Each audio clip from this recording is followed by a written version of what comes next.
I greet you all, dear students, and I welcome you to our first pre-recorded lecture. And this pre-recorded lecture is there are a series. There are three videos. We are going to focus primarily on research design. Now, some of you, as you presented your work last week, if you remember from some of your articles, you talked about there were sections in your articles that were entitled research design.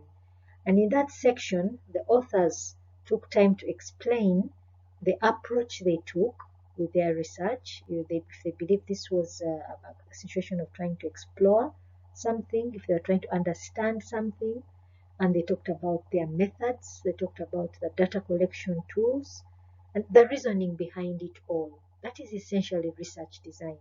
Although this was condensed in an article, we shall essentially see your research design primarily in your chapter 3 of your proposal.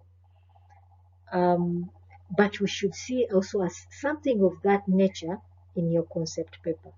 So research design is essentially giving us the procedure of how you're going to resolve your research question, how you're going to answer your research question.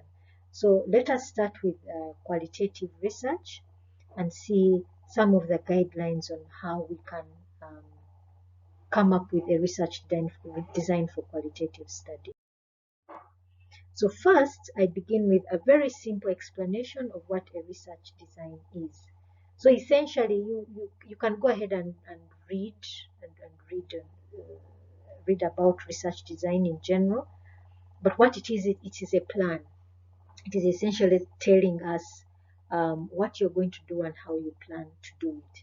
So in other words, it may be referred to as a skeleton. In other cases, it's referred to as a blueprint for your research project.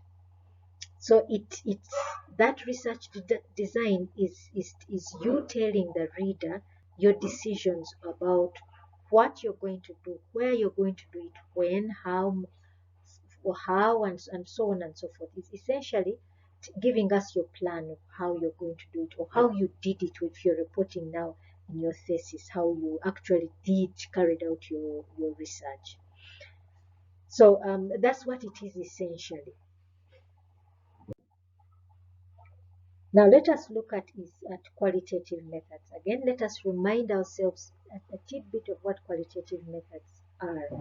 We have seen it, we have talked about it, so this is not new. But if we just remind ourselves that qualitative methods or the qualitative approach is essentially looking at data that cannot be counted, so to speak, data that can't be counted. If one ever looked at quantitative methods, or a research that used the quantitative approach, you will see a lot of statistical data, graphs, and so on and so forth. That is quantitative research. But with qualitative research, you're looking at things that can't be counted. You're looking at people's feelings, what people feel, what somebody's reality is, as opposed to another person's reality. For instance, if one was to have to do a research on women in business, and they wanted to know what their experiences were, one would say, let me sit down we'll sit down with these women, and these women they'll talk about their experiences, they talk about probably how they started, who supported them, the emotions they went through, leave aside the capital they had and maybe their experiences and the capital and assets they might have had. They may talk about feelings. What did they feel about this? Who gave them support, and how did they appreciate that support? Who was not in support of their work, and so on and so forth. So essentially, that is research that can't be counted. You're talking about somebody's reality, and that differs from person to person. Usually the objective behind qualitative research is to get the larger picture, not something narrow, but the larger picture. What do I mean by the larger picture? If somebody sat down and started to give a report on how many Ugandans are HIV positive, you will give the statistics. How many are female, how many are male? and in what income brackets do they fall? That is all countable. What if somebody wanted to find out the experience of somebody who's HIV positive? The experience with family, the experience with the first time they told their loved ones that they were HIV positive. How does a mother tell their child? How does a father tell their child? How does a parent tell their child they're HIV positive? Those experiences, you see, that's a pic that whoever is doing that research is trying to give a total picture. The feelings, the experiences, and so on. It's quite different from someone who's giving statistical figures, someone who's saying how many fell into poverty after HIV. I mean, things like that. Those are two different pictures. So it's about language, what people think, and so it's text, looking at their speech and how what emotions were expressed during the speech and so on and so forth.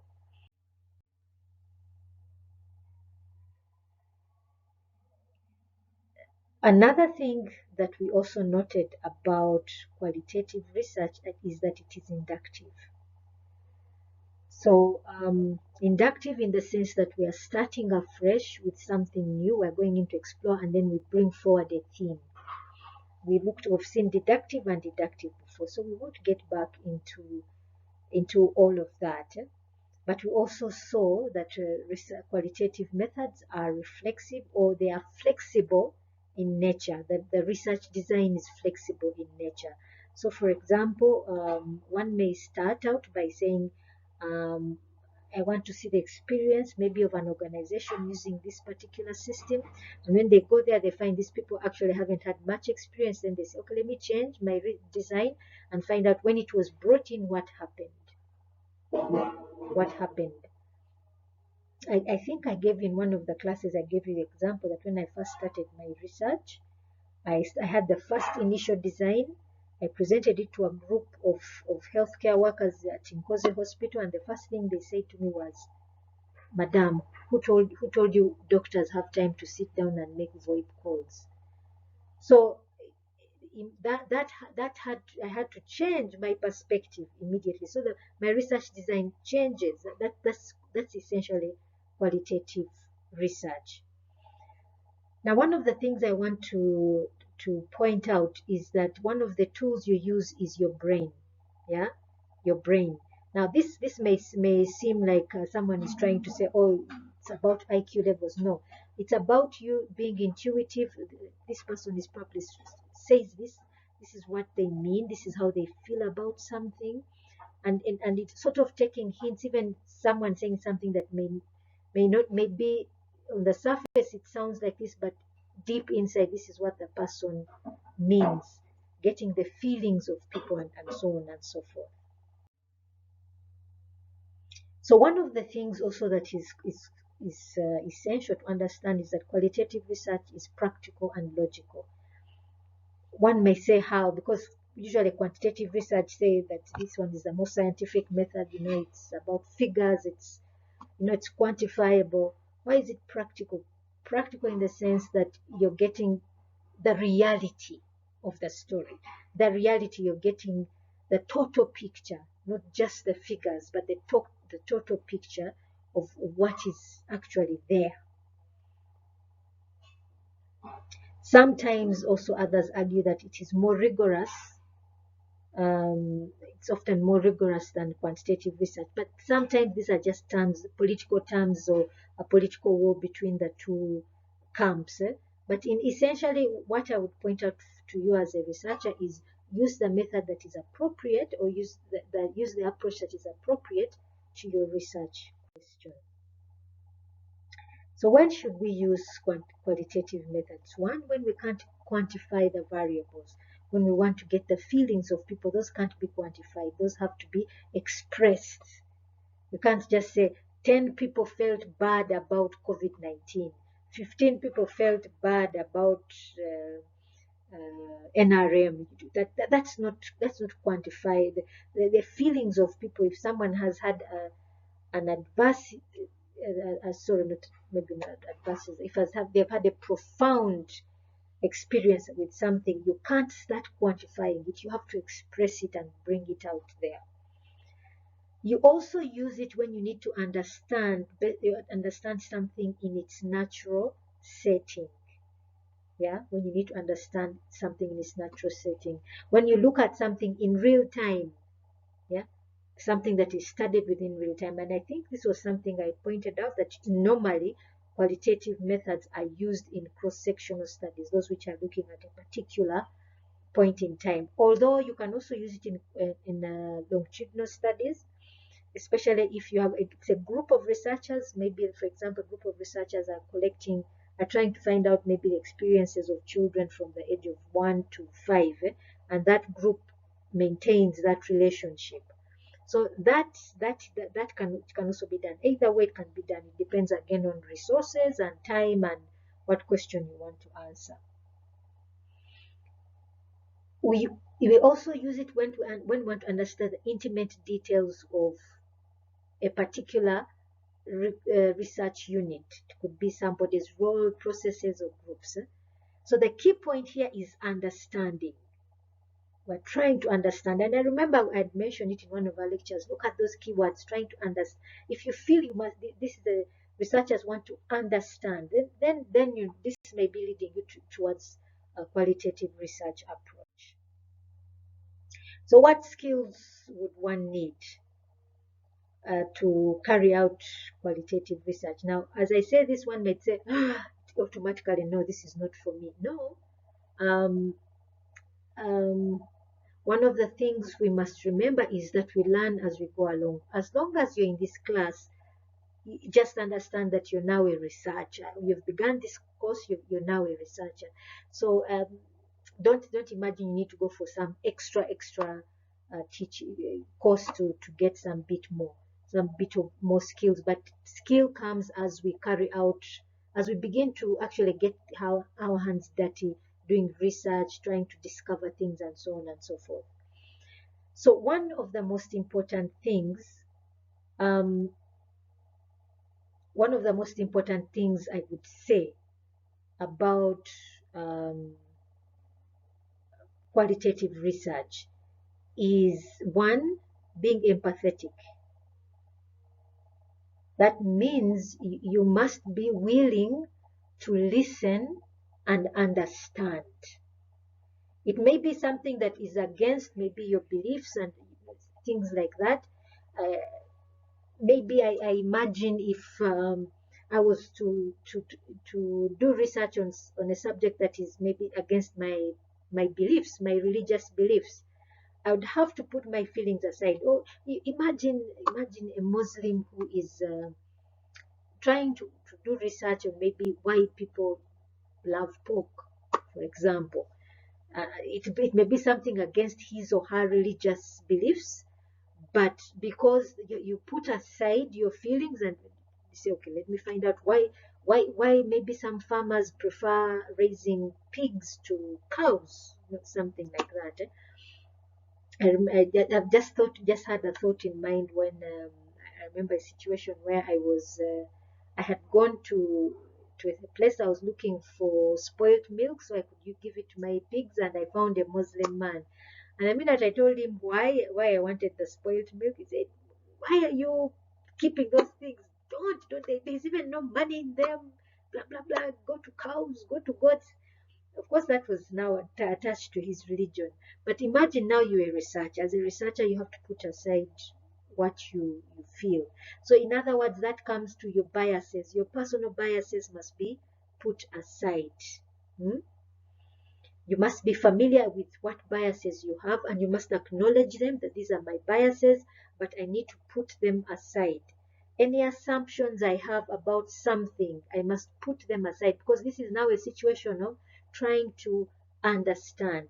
There are certain assumptions we may have automatically about something. These assumptions may be maybe things we had as children, or assumptions we may have had because we have never encountered something, certain maybe practice of one thing or the other. There are some cultural practices which are foreign to other people.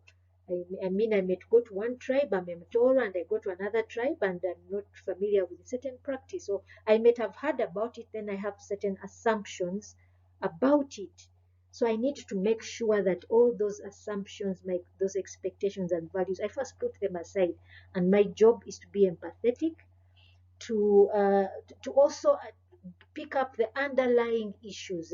I must have that. I don't want to use the word intelligence, because intelligence has, for me, sometimes it gives me the idea that, oh, I must be extremely smart. No, me, I think it is primarily it comes from the heart. If you can pick up underlying tones of people's feelings about something. You must be energetic, one, because yes, because qualitative research can take up a lot of time. Can take up a lot of your personal time, because you really have to sit there and listen and observe. Quite different from quantitative, when you're handing out a survey. You give out a questionnaire to someone who you've never spoken to and probably will never speak to again, and walk away. So it needs time. It really needs your personal time and attention. Then the other thing is interest. Are you interested? So pick a subject that is you're interested in and you want to listen. Yeah. The other most important thing is that you must be able to embrace multiple realities. Multiple realities, because as you're going into research, you're going to talk to people, maybe a few groups of people, a small group of people, or several individuals. They will have different realities. Take an example for me, since I was doing research on M health in a rural context. I was talking to a rural community member. It could be a woman. I interviewed women, men.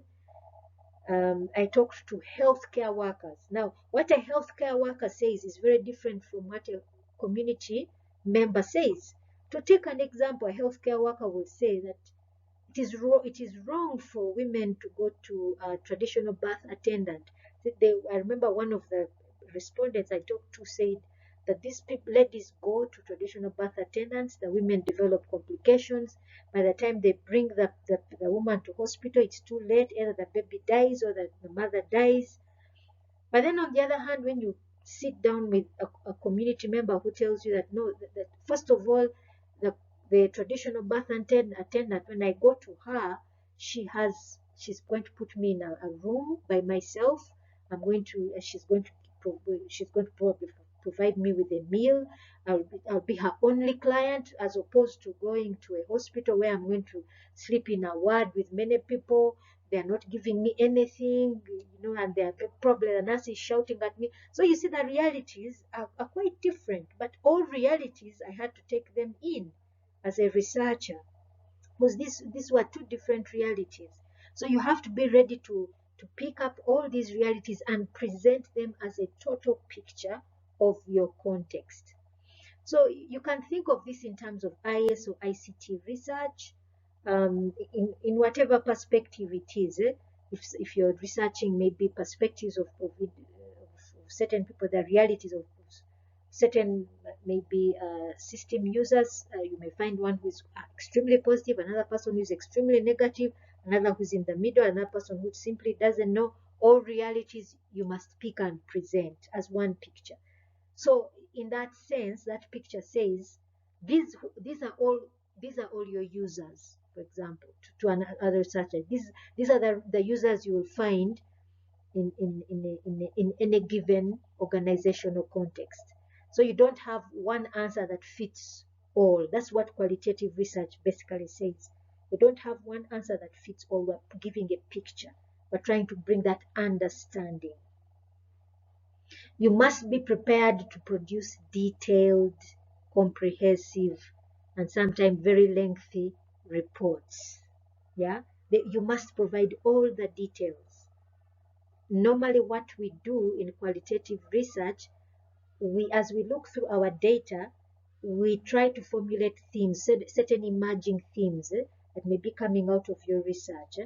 Maybe users' attitudes towards systems, users' attitudes towards trainers, and then you put all these different perspectives, attitudes towards the trainer, attitudes towards the system, things like that. So the themes that are developing out, you create that picture and you present it to the readers. So these are just some of the skills that you would use. So just a few insights of what the role of the researcher would be. So one is to maintain physical or emotional proximity to research participants, that is basically being empathetic. Demonstrate theoretical sensitivity. That means you are guided by theory as you go into your research. You must have picked appropriate theory to guide your research. And I think in one of our last lectures, I talked about theoretical frameworks. Be insightful. I think this is where we earlier talked about being intelligent. Perceive situations holistically. That means painting the full picture. You get all the realities of all your individual respondents and try to put them under themes but present them as is. Respect, basically trying to respect each respondent's position. Be sensitive to personal biases. Yeah, so these are some of the things that I pointed out earlier. Now, what do we want? Before collecting data, you have to determine what you want to accomplish. Yeah, so essentially one of the things about qualitative research, we follow this rule: tight versus loose design. Yeah, tight versus loose design. Now, some qualitative research designs can be tight, where somebody says, I'm going to just interview this number of people, I'll have one group discussion and then do document analysis. That's it. But then others may want to be even more loose, depending on how much they want to explore, or rather depending on how limited of an understanding of a certain phenomena is. So it's really, you're really trying to ask yourself, it's really, and maybe I'd rather say it really depends again on your research design. Now, the second thing I would want to look at is structure. Yeah, remember we said qualitative research methods usually need to be flexible in structure. Yeah, you may first go in for your first interview and realize, oh, there's actually more to this. I add more questions, or maybe I add an extra research method. Maybe I should have a focus group discussion, or maybe I might have a workshop where we talk about extensively with a number of stakeholders. I may add more to it. So the thing about qualitative research is to be as flexible as possible. And we also want to you to be surprised with discoveries. Yeah, because that's the whole point about qualitative research. It surprises you with discoveries. There are things you might have gone in, oh, this probably will exist, but you're even surprised with more, or even find that what you probably thought was there is actually not there. Now, with qualitative research, you're going to find what we refer to as a unit of analysis. You see, also in quantitative research is there, but most of the time quantitative research, they talk about sampling.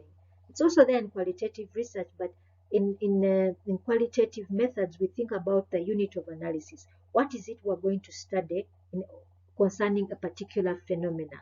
One, we may want to study individuals.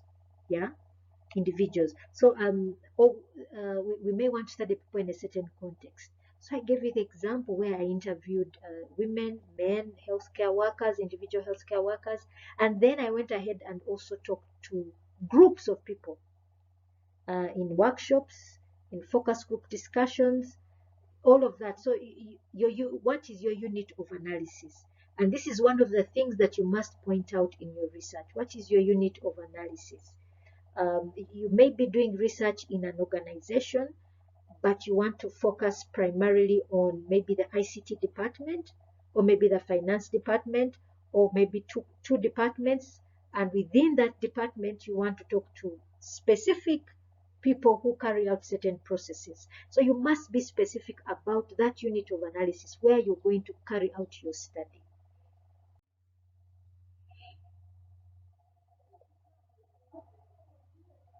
Now, one of the things that we must know about qualitative research is that it quickly exhausts resources and time. It's really time consuming, really, really time consuming.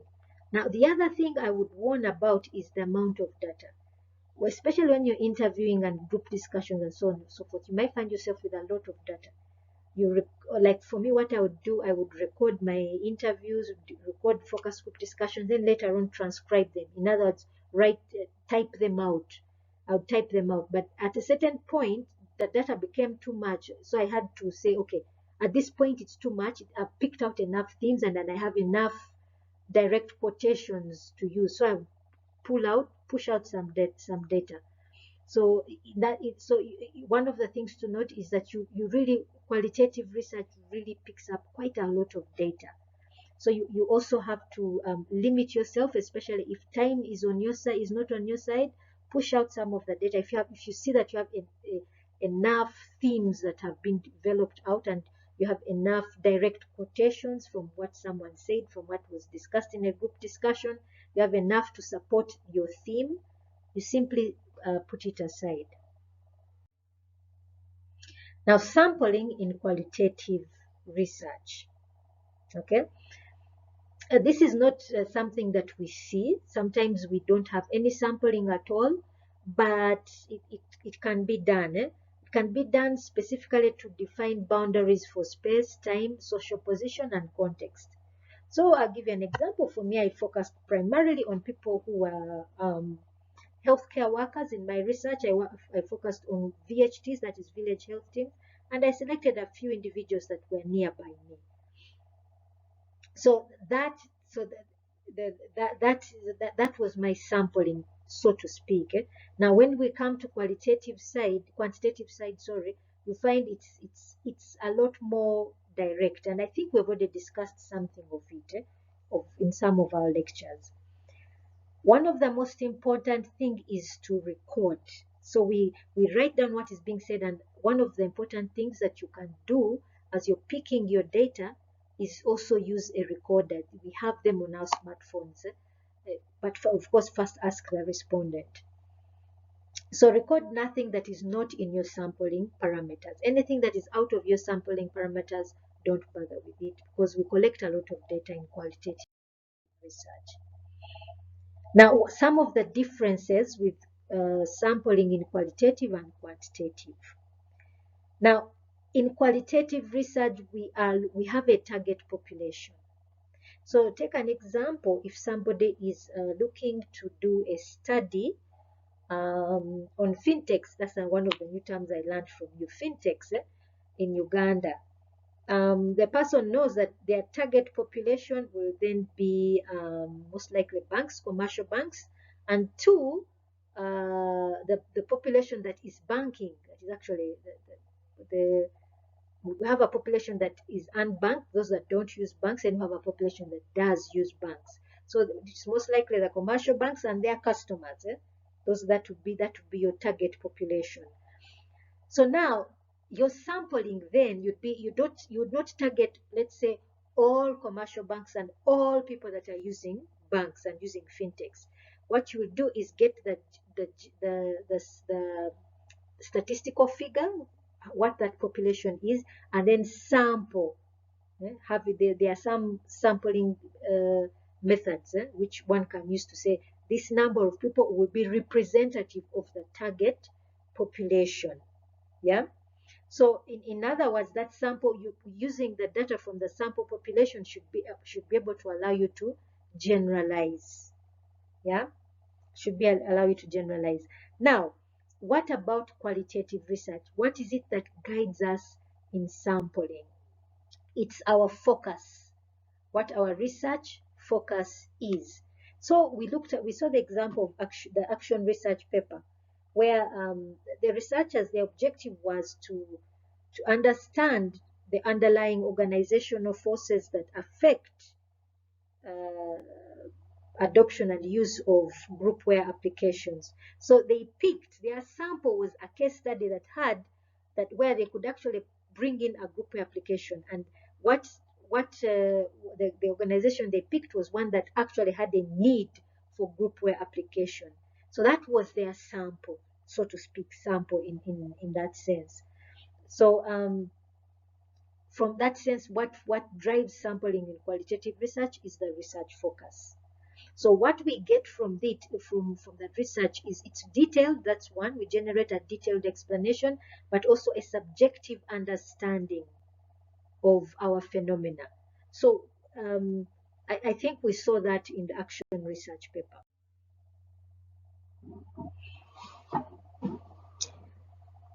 Now, what else would guide us in sampling in qualitative research? One is something that we will sample something that will help us narrow and delimit our research, that we are specifically focusing on this thing. Now, I gave you the example of my research focus, which was healthcare. One, it was healthcare in a rural context and where I was going to be able to apply an M-Health application. Those three things, yeah, those three things. That limited me. So I didn't bother to go in the workshops where they were talking about agriculture, for example.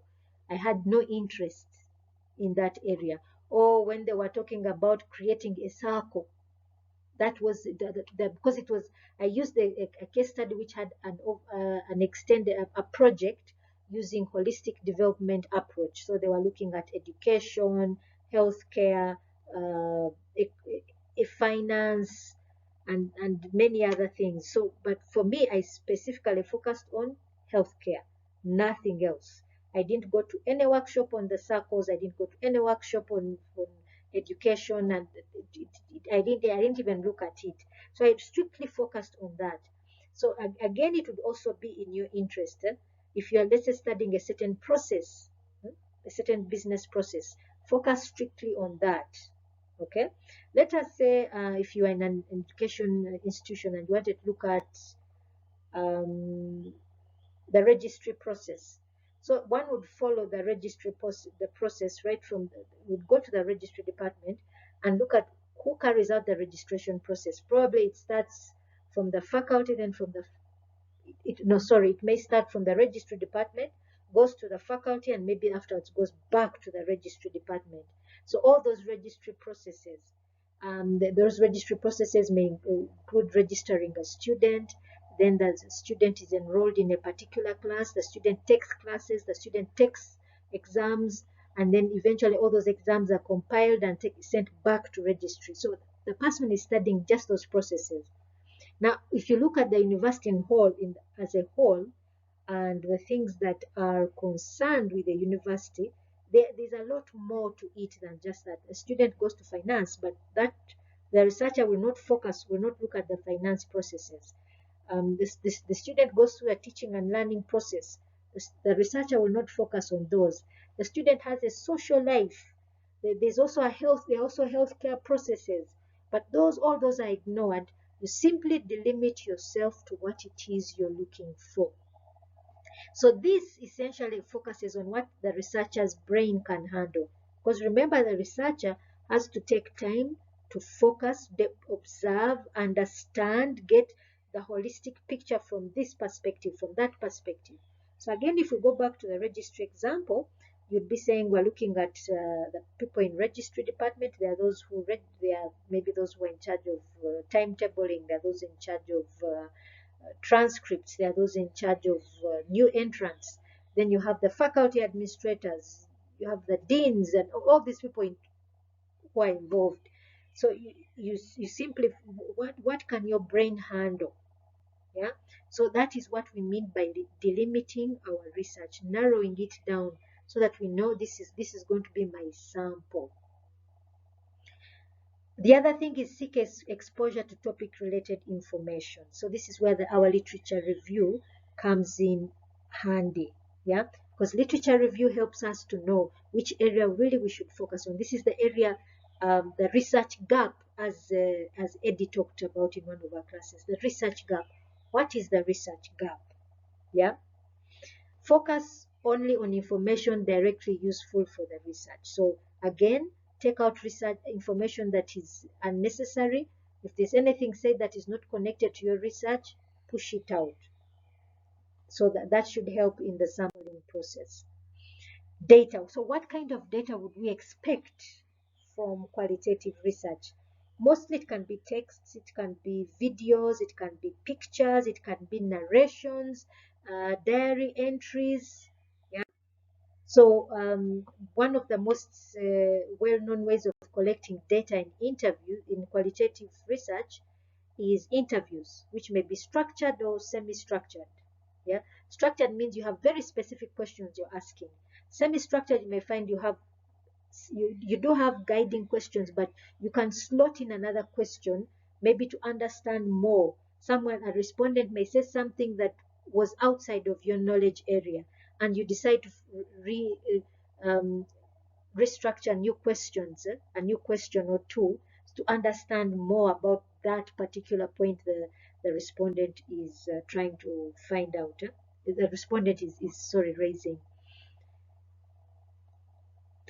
Interviews are also used for following up. We shall see in the other research designs, especially mixed methods, where one can decide to start with a survey, then decide, okay, let me get more understanding on this, and they decide to use an interview. So it can be used as a follow-up, and you can also have probing questions. Like probing questions is where I talked about the semi-structured, and you want to add, you want to find out more, especially something that has been said by a respondent that you hadn't thought about before. Now, you can unstructured interviews can help generate large amounts of data, especially if something is unknown. That can be good, but then again, like we said, when it's time for analysis, some data may be useless and you may find yourself throwing out some information. Observation is the other. So we can observe a group of people doing something.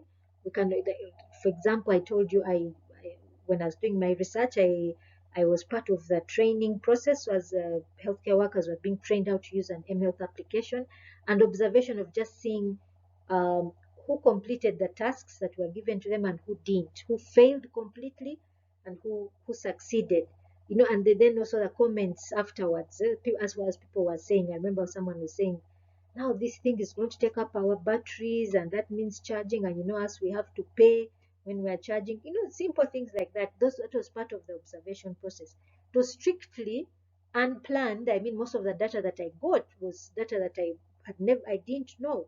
It was, if I hadn't had that time to observe, I wouldn't have known. Then also using cameras. Yeah, so I think also for my research, I took pictures here and there. You can also use videos, especially if it concerns the behavior. Maybe you're following up the behavior of respondents or your subjects. But again, all these things must be, you must ask the respondent. It shouldn't be hidden.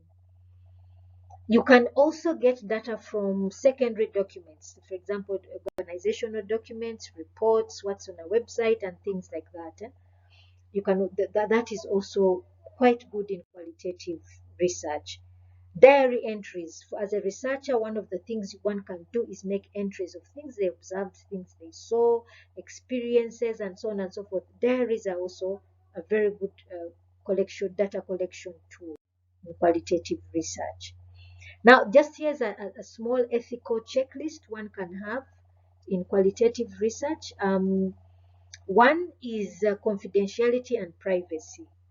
Now, one of the things we want to take note, there's some research which is highly sensitive, especially if it concerns collecting very, very personal data from respondents. And here, normally you need the approval from the Science and Technology Organization of Uganda. That's where you have to actually submit your research. In other cases, not really. Especially most of the research that we do in IS and ICT, it's usually organization, and you are not collecting anything, top secret. But one of the things we do is, one, we always protect the identity of our respondents. So, for example, when you're reporting back, you don't say, I interviewed Sheba on this day and she said this. No, you say, one of the respondents, I even label that, maybe give that respondent a code. Respondent P1 said that said this. In my experience in teaching, I realized that e-learning tools are not very effective, and you end quote. But you have not said that Sheba said so. Yeah, you simply say one of the respondents, da da da da, said this. You must honor that commitment of confidentiality and privacy. You must have informed consent of your respondent. So if it's going to be a focus group discussion, you must first make a request, they agree. If you're going to record, you ask them, can I please record? But this recording will not appear, will not be given to anyone. I'll simply extract what you've said and use it for that. Yeah. So this is essentially to see that you use your research within the confinements of morality and privacy and confidentiality.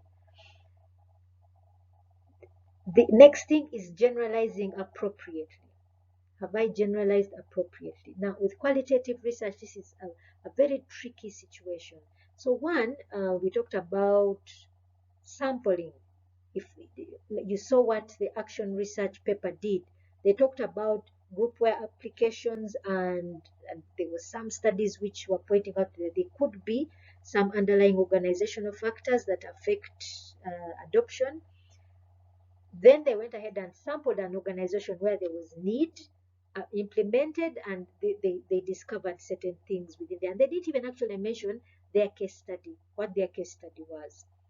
But this was one of the things that they because they first brought it from a generalized perspective, they said most likely these things actually do exist. So you need to be careful about generalization. You start your sampling. When you start your sampling, you talk about it, how it's maybe the case you're going to use, how it relates to other cases. Let's say if it's a university and you pick Umu, you generalize Umu to other universities in Uganda. That the situation is the same in UCU, in KIU, at Makerere University, at MUBS, and so on and so forth. If you want to generalize it just to private universities, then you stick to that. But at the same time, also when you're speaking, you don't stamp it. This is the final thing you say. Most likely, this is what would happen in other situations. So this probably means. So you be careful about over generalizing. Now, generating validity in your research. This is another. So this is another tool within research design, because you have to talk about validity of your research. One, we already talked about it, was your sampling decision. Is it representative of other cases? Can you say this is most likely this is representative of all other situations? So I'll give you an example. For my research in my chapter 2, I talked about poverty levels, what normally exists in any rural area in Uganda, poverty levels, access to healthcare, and so on and so forth. So when I brought in my case, I also brought those statistics describing my case and said, this can represent other rural contexts, because they have the same levels of poverty, they have the same limited access to healthcare, they have the same number of health facilities as most other rural areas, so it is most likely representative. Two is employing triangulation, and here we shall talk about it even more especially in mixed methods. Triangulation means this, that I start my research, let's say if it's qualitative in nature, I start my research, I go and observe, I talk to people, through interviews, I have focus group discussions. Then in that time, I pick out certain themes. I've selected certain themes. Then I say, okay, let me confirm this. Let me give a survey to several people and see if these themes I discovered are actually there. Yeah, that is triangulation. Now, me bringing in the issue of a survey within a qualitative research is triangulation. The other method, sorry, let me just bring another way you can try out triangulation is having multiple cases. Yeah, multiple cases. Multiple cases means that if I'm doing case study research, let me have more than one case study. So I'll say, let's say if I'm doing research on e-learning, I'll have UMU, and then I'll get KIU, then I get UCU. I say these three should be representative of private universities in Uganda. Or in another case, if I talk about in universities in general, I'll get UMU, I'll get MUBS, yeah, maybe Umwan Mubs or Umwan Gulu University or something like that. And then I say, okay, this is maybe representative for both private and public universities that are around about the same size, maybe student population size and things like that. That is one of the ways we can try and validate our research or do triangulation.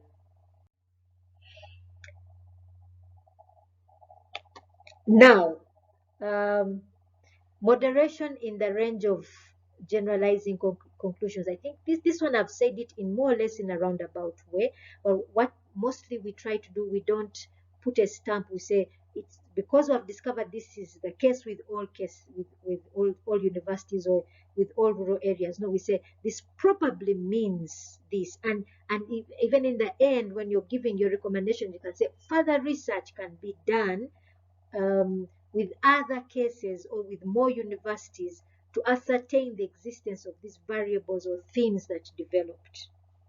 That is one of the ways we try to be cautious with generalizing qualitative research. Unfortunately, the quantitative research has this at a key point because the qualitative looks at the large population, so it's possible to generalize also up to a certain extent. We shall also see. So there's also the other part of reporting alternative explanations. Probably this could be this. That's the advantage of bringing a whole picture, holistic picture. This could be caused because of this, and this could be also the cause, bringing out that holistic picture. Being honest and transparent about your findings. Now, one of the things that a problem with research is some point we get impatient and we want to falsify data or we want to insist on something, our biases. One of the ways we can do our best not to do that is trying to be honest and transparent about our findings. Demonstrating clear linkages between generalizations and conclusions. Now, one of the ways we can do that is using theoretical frameworks. Existing theories really help in creating those linkages. Yeah. Um, I already told you some of the examples, some of the theories that I used. For example, I used development theory, then I went to business model toolings.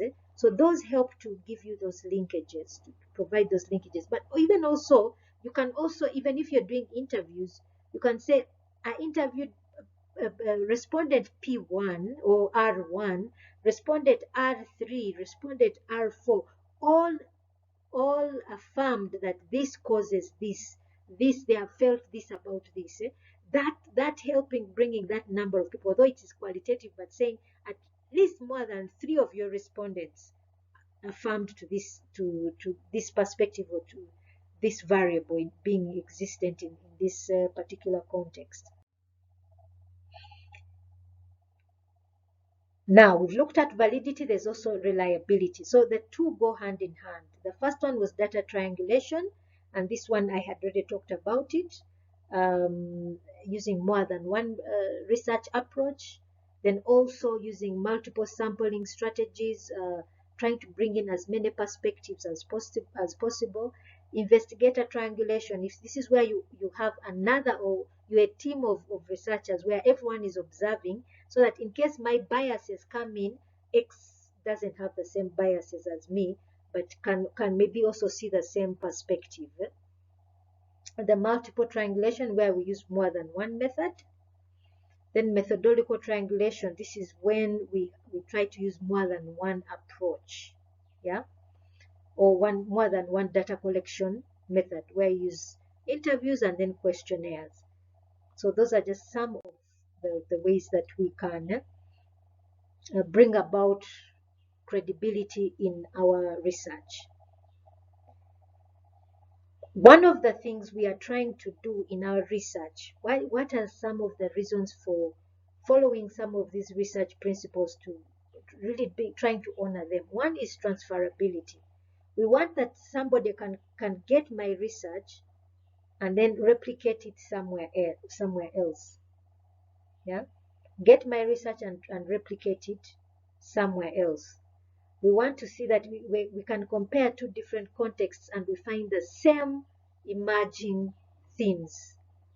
Dependability, that one can depend on our data. So one of the important things about research is that the one reading your research must see that the scientific method has been followed. Confirmability, there's an audit trail. So one of the most important things is that your raw data must be there, must always be present. Actually, in some universities, especially like PhD research, you must bring, they say, your survey questionnaires, your recordings, and put them there so that they can actually trace that you did collect this data. I read a paper about a professor in the Netherlands. After he got his PhD, at a certain point, he started falsifying data. And at a certain point, and of course, the reason why he was got is that there was no audit trail to see where the researcher picked this information. So that make sure that there's a confirmability of your data. Yeah, there's a tendency to want to do things quickly and get our dissertations, but that defies the integrity of research. What research is trying to do, credibility. Yeah, this is when you use persistent observations. We do things like triangulations, appropriate data methods, theories, and all this bring about credibility. So I thank you for listening to this video on qualitative research design. I'm going to there's a Moodle forum discussion. Please post any questions you have there, and we can have a more detailed discussion online and when we have our Zoom class. Thank you for listening.